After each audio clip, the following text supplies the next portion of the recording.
السلام عليكم ورحمة الله، ازيكم عاملين ايه؟ كل سنة وانتم طيبين. النهاردة هنعمل الترند اللي قلب الدنيا، المكشوفة. عبارة عن كنافة عادي وكريمة بس ليها تيست معين وفراولة.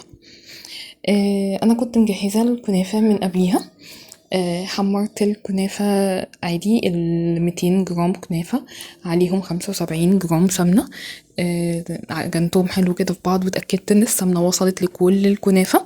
حطيت عليهم معلقة سكر بودرة ودخلتهم الفرن في صينية، فضلت اقلب فيها كده لغاية لما اللون ظبط.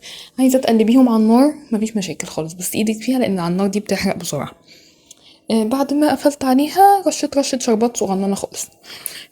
سبتها تبرد وجيت هنضرب الكريمة عبارة عن كوباية القهوة الصغننة دي، كريم شانتيه، زيها كوباية كاملة لبن بودرة، معلقتين باستري باودر او كاسترد، بس الاحسن الباستري، ومعلقة سكر.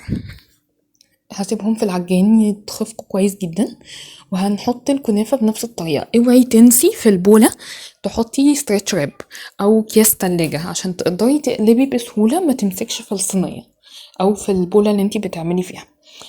بنضغط بالراحة طبعا عشان حاطين معلقتين شربات في الكنافة، فالكنافة بتمسك كويس مع بعضيها.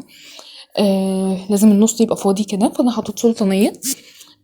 هنرجع نحط الكريمة بتاعتنا لا هي سايلة خالص زي الأمواس، ولا هي متماسكة زي كريمة التورت. هي حاجة في النص كده زي الكريمة بتاعت زي التشيز اللي هي الكريمي تشيز اللي احنا بنعملها للتشيز كيك.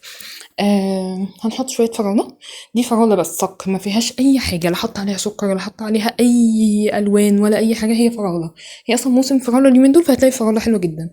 حطي شوية فراولة حلوين عشان هما دول اللي هيدوا طعم للكريمة.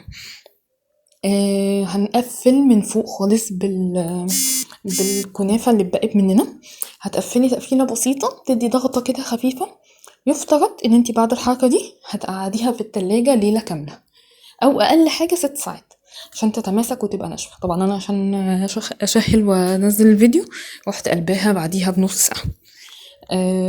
هي ما حصلهاش حاجة، بس الكنافة ما كانتش متماسكة قوي، اللي هي زي الجاهزة.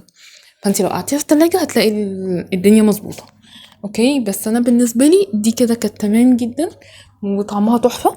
وفعلا يعني الشكل مختلف عن الكبات مثلا اللي بنعملها كنافة فراولة او الطواجن الكبيرة، بس هي كلهم نفس الطعم، فاهمني يعني؟